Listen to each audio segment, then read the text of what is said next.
Welcome to the Deep Dives.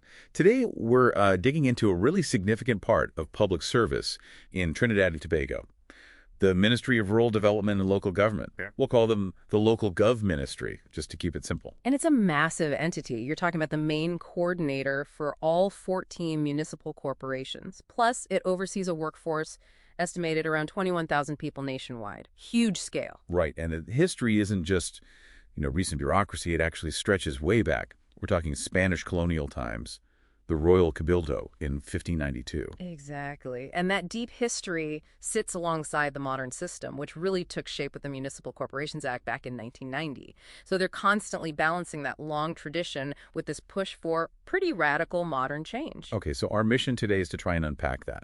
We'll look at the ministry's structure, its finances, and some of the big operational challenges or headaches they face. And that structure is key right off the bat. The ministry's mandate is very specifically rural development and local government.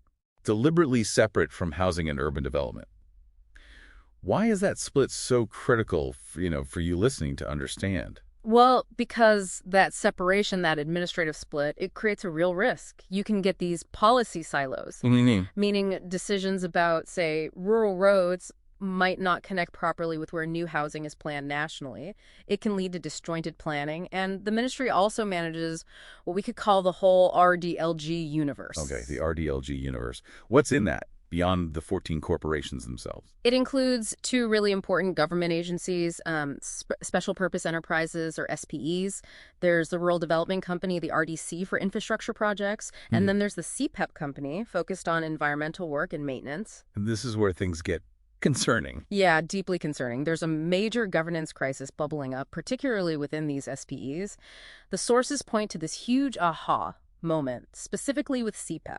They had a server crash, a catastrophic one, and it resulted in the irretrievable loss of all their financial data from 2012 right through to 2016. Wait, hang on. Lost. Like, completely gone. Completely gone. 4 years of financial records vanished. It's a permanent black hole in their accountability. You can imagine the implications. Wow. Okay, so is that specific failure, that data black hole, now driving their whole strategy, this push for local government reform? It has to be a major factor. And look, the RDC isn't exactly a shining example either. It has its own systemic problems, operating under an old strategic plan from 2013-2015, and it's basically financially unsustainable on its own.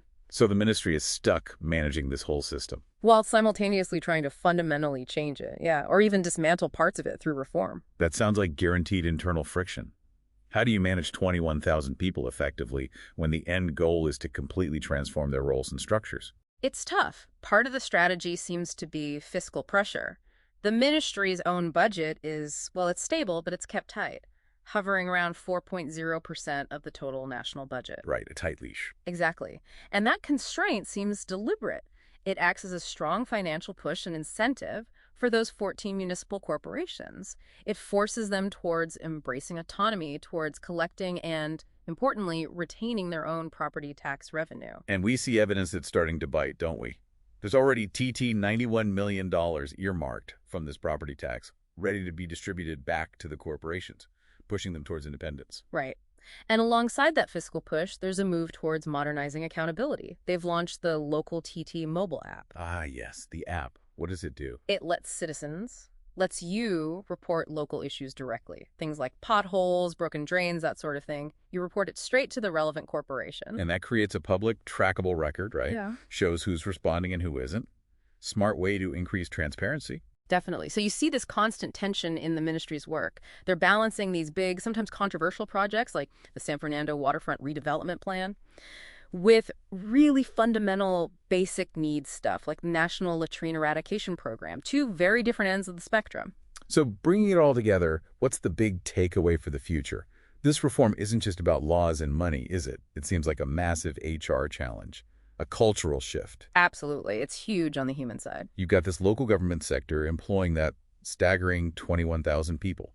So thinking about that CPEP data disaster, those documented accountability failures, how effectively can the ministry drive this huge cultural change, this reskilling, demanding transparency from staff who perhaps haven't had that pressure before? That seems to be the core tension, the thing you really need to watch going forward.